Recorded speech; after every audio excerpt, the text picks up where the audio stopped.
Under the provisional government, Palchinsky's Palchinsky's humanitarian engineering fit exactly, and was interpreted as exactly the appropriate sort of production system we need. Under the Tsar, he had been a risk. Once again now, under Lenin, he finds himself a risk again, but for different reasons. Palchinsky under Lenin and under the new Soviet regime becomes labeled a bourgeois specialist. Bourgeois specialist. Now, bourgeois referring to the Marxist analysis of a capitalist society as consisting of two parts: the bourgeoisie, or say the captains of industry, the owners, and the proletariat, the workers. The Bolsheviks had interpreted their own actions and interpreted the storming of the Winter Palace and the revolution that they were undertaking, and indeed Russia's falling into civil war at this time. The Bolsheviks interpreted themselves as organizing a proletarian revolution, a revolution of workers. Palchinsky and other engineers were, in this changing world, were no longer associated with the Tsar so much because the Tsarist regime was now dead. Rather, Palchinsky became associated with the other specter that lived out there, the other model against which the Bolsheviks were organizing, namely capitalism. If one disagreed with the argument that the proletariat should rule, one presumably was arguing on behalf of the bourgeoisie. So Palchinsky became relocated, redefined as somehow connected with the bourgeoisie. And as a specialist, he was also dangerous, because specialists were people who argued that they should have some sort of authority based upon knowledge that was embedded in their bodies and in their minds. But the Bolsheviks were organizing a party of people whose fundamental commitment was to the whole, who spoke on behalf of the people and didn't claim any special knowledge, any special status of their own, except as a vanguard party that would lead. So, for one to be classified as a bourgeois specialist was to be classified as a serious risk to the utopian future that the Bolsheviks were, to which the Bolsheviks were leading Russia and now the Soviet Union. However, remember, Russia is basically a peasant society, and suddenly workers' councils are trying to transform it, and turn it into an industrialized society. How do you change a huge peasant world into an industrialized society in a very short period of time, and who's going to do it? Basically, the theorists and politicians that make up the Bolshevik leadership, including Lenin, don't have technical knowledge. And so Palchinsky and other engineers like him move into a curiously ambiguous status in relationship to the Leninist regime. While he might be a representative of the bourgeoisie, we also need him. We need his technical knowledge.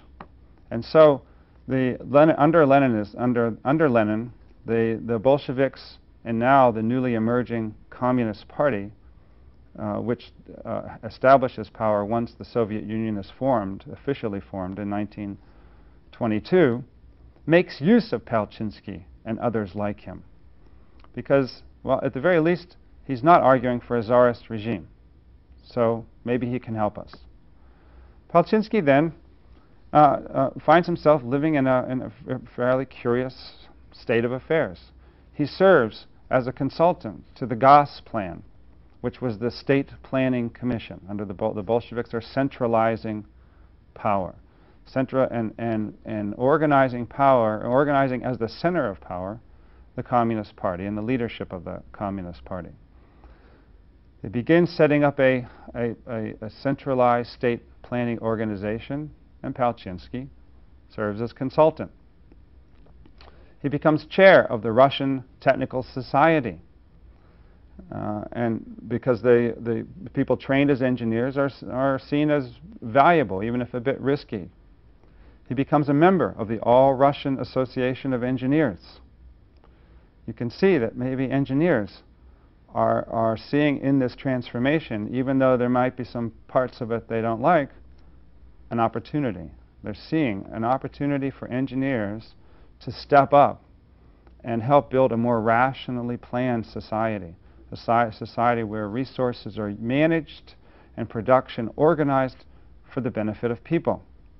Indeed, there's a tremendous amount of optimism in the country, as we saw in the film, as people thought, hey, the Civil War is brutal, the Civil War is ugly, the Bolsheviks want to centralize, but something new is happening. Maybe we do need centralization in order to achieve the utopian future that many had envisioned, something that serves as an alternative both to the Tsarist regime and to the capitalism of the West.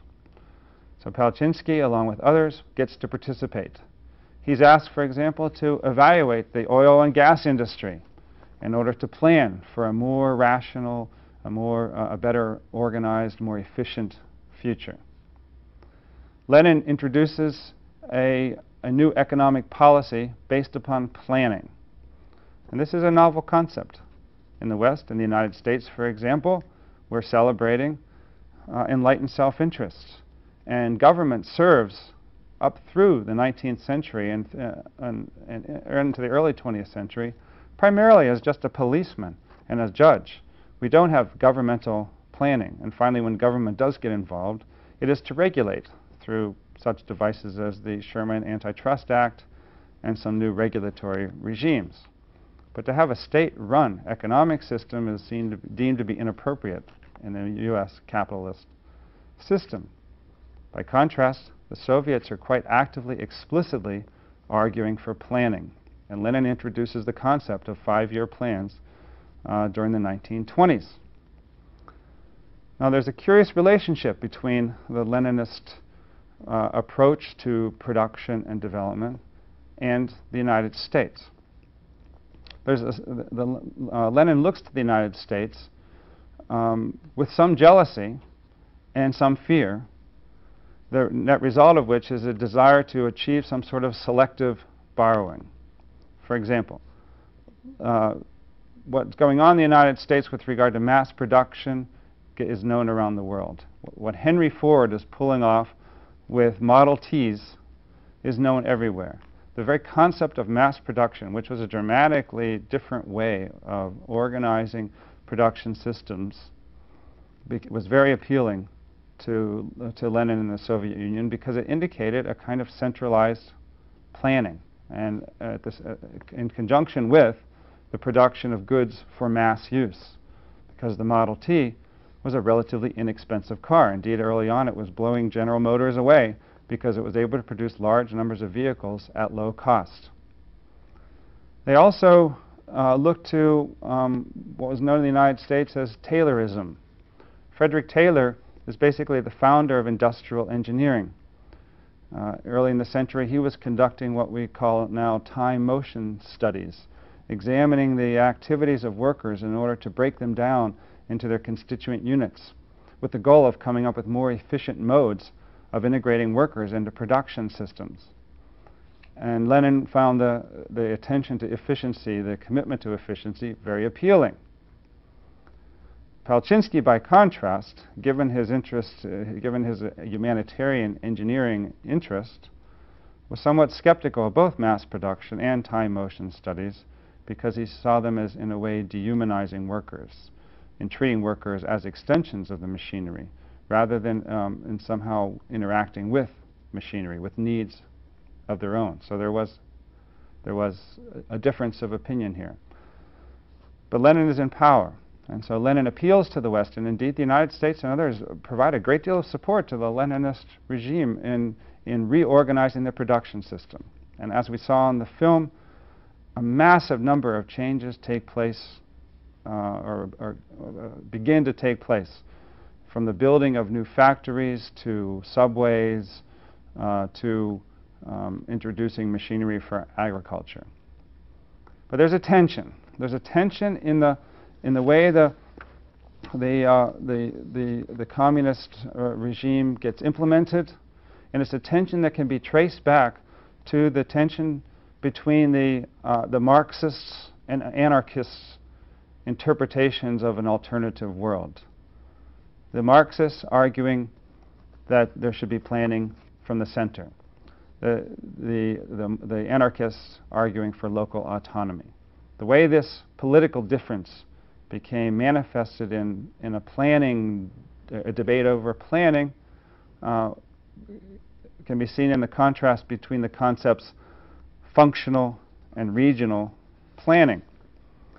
The Bolsheviks, the Marxists, were strong advocates for functional planning. Functional planning means you take a look at society and you divide up various structures, production systems, according to their functions. For example, a steel mill is its function is to produce steel to serve other parts of the economy. A factory that produces shoes, it fulfills a function of producing consumer goods.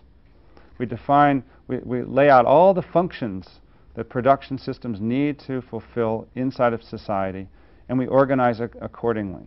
In other words, we plan from the center, which is Moscow, and think in terms of entire branches of the economy divided into different sectors.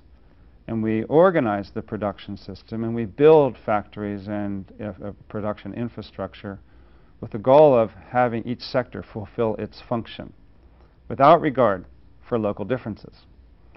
In contrast was the concept of regional planning. Regional planning was from the ground up.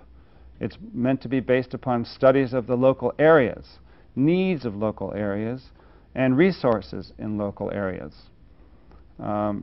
taking account of such factors as mineral deposits, their location, their distribution, population centers, transportation networks that are already in place, cultural and recreational facilities, and so forth.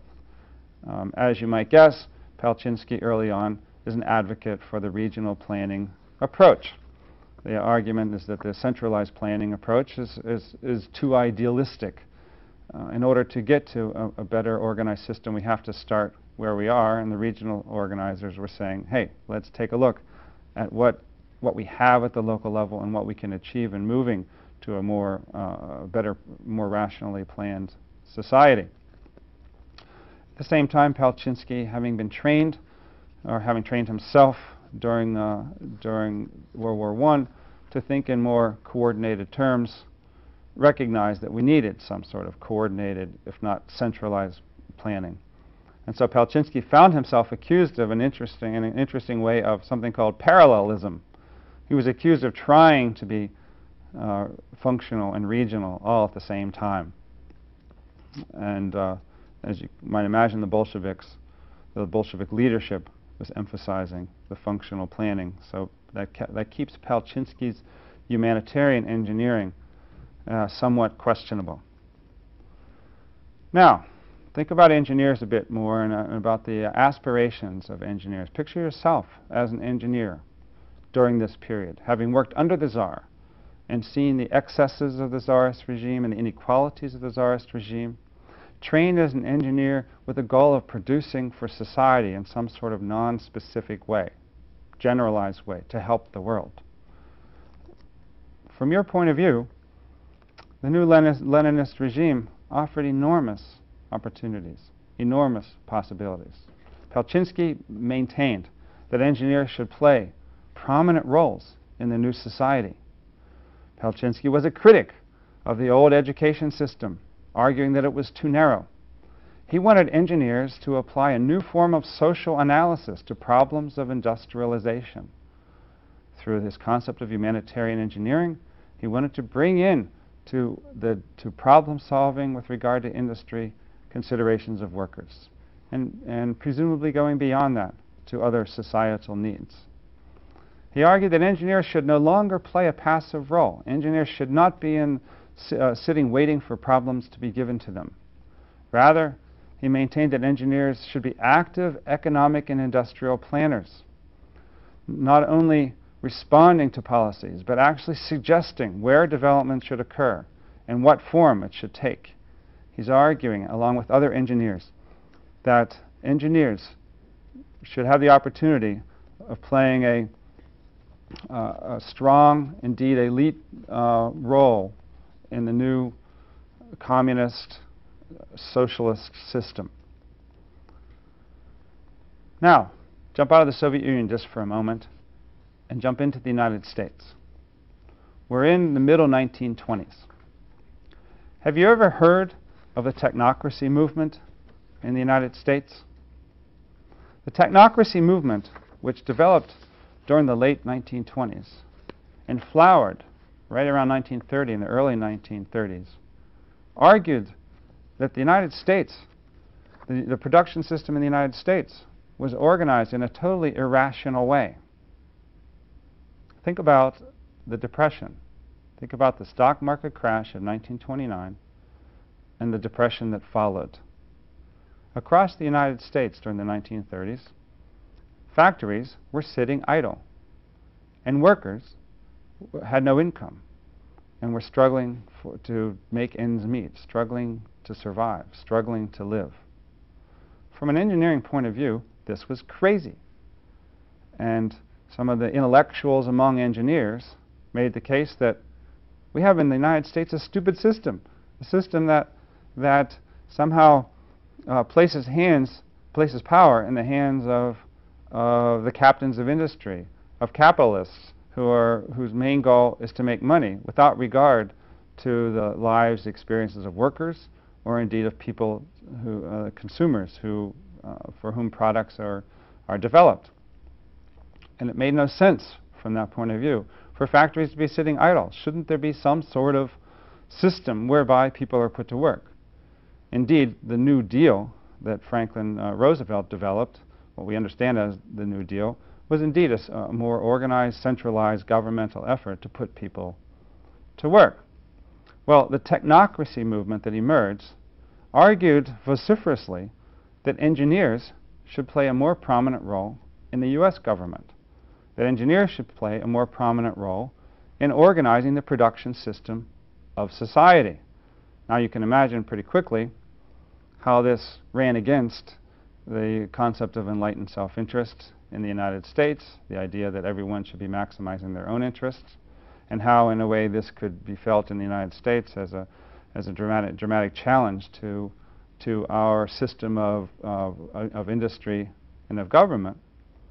But the engineers were arguing that this was a way for realizing American ideals of freedom and equality. Do you know that what discipline, what field Herbert Hoover was trained?